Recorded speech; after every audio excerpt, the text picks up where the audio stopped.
Welcome back to Learn with Sadham. Today, we are talking about the scariest horror movie ever made. It's called Check Your Bank Account. Spooky, right? Look, nobody taught us this stuff in school. They taught us that mitochondria is the powerhouse of the cell. Great, thanks. But can mitochondria pay my rent? No. Mitochondria is broke just like me. So today, we are doing a money masterclass, but we are banning big words. No fiscal policy, no amortization, and definitely no boring charts. We are going to explain the entire financial system using cookies, bunnies, and pizza. By the end of this video, you will be the smartest 5-year-old in the room, or at least you'll understand why your wallet is always crying. Buckle up. It's time to make some sense of this mess. Get it? Sense? Sense? Okay, tough crowd. Let's go. First up, inflation, or as I call it, the mystery of the shrinking rupee. Have you noticed that your grandparents always say things like, back in my day, I could buy a house, a car, and a goat for 10 rupees. And now, 10 rupees gets you? A polite nod from the shopkeeper. Maybe. Here's how to explain inflation to a toddler. Imagine the cookie economy. Imagine there are 10 cookies in the world and 10 rupees. Each cookie costs 1 rupee. Simple, perfect balance. Thanos would be proud. But then, the government decides to print 1 million more rupees because why not? They make it rain money. Now everyone has pockets full of cash. They all run to the store screaming, "Give me cookies." But wait, the baker still only has 10 cookies. He sees 1,000 people waving cash at him. So what does he do? He's not stupid. He says, "Oh, you want this cookie? It's not 1 rupee anymore. Now it's 100 rupees. Bidding war, baby." That is inflation. It's not that the cookie got bigger. It's not that the cookie tastes better. It's just that your money got weaker. It got lazy. It goes to the gym less. So when prices go up, it's just too much money chasing too few goods. And that, my friends, is why your chai costs so much now. Tragedy. Next, let's talk about insurance. Insurance is basically paying someone to be your friend only when bad things happen. Imagine you have a giant, beautiful chocolate bar. It's strictly 90% dark chocolate, expensive stuff. But the world is a dangerous place. There is gravity. There are floors. There are hungry dogs. So I come to you and say, "Hey buddy, give me 1 small bite of your chocolate every month." You say, "No, get your own." But I say, "Wait, if you give me a bite every month, I promise, if you accidentally drop your chocolate in the dirt, I will buy you a brand new one instantly." This is the deal. You pay a premium to avoid risk. Now, here's the funny part.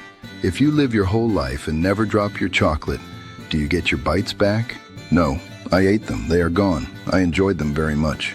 That's why people hate insurance. It feels like throwing money into a black hole until the day you actually drop the chocolate.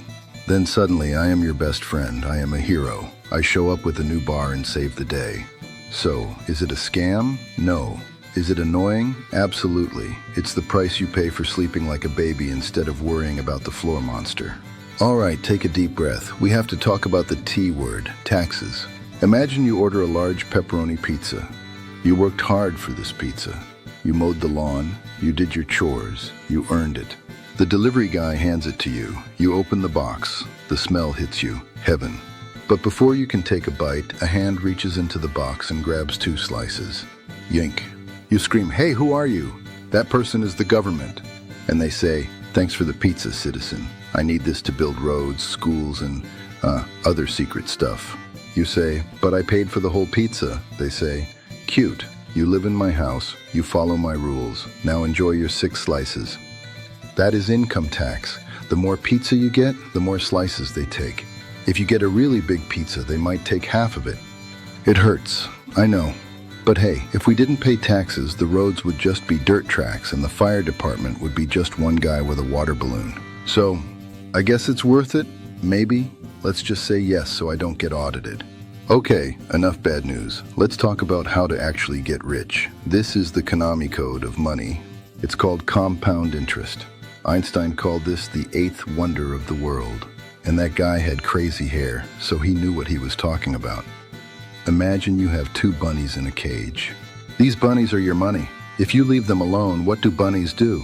They make baby bunnies. Now here is where most people mess up. As soon as a baby bunny is born, they take it out of the cage and buy a coffee with it. Stop. Don't spend the baby bunny. If you leave the baby bunny in the cage, guess what? The baby bunny grows up and has its own babies. And those babies have babies. And suddenly, boom, you have a bunny explosion. You are the bunny king. This is how the rich get richer. Their money makes money, and then that new money makes more money. It's a snowball effect. But here's the catch. Time. Bunnies need time to, get busy. If you start saving when you are 20, you will be a millionaire. If you start when you are 50, well, you'll have like 3 bunnies. So the lesson? Start now. Put your money in the cage and don't touch the bunnies. So, there you have it. Inflation is the thief, insurance is the expensive bodyguard, taxes are the hungry roommate, and compound interest is your army of magic bunnies. If you understood this, congratulations. You are now financially literate. Go tell your parents you need a raise on your allowance due to inflationary pressures. See how that goes. If you like this video, smash that like button harder than the government smashes my paycheck. I'm Sadham, making complicated stuff simple. Subscribe for more. Ciao.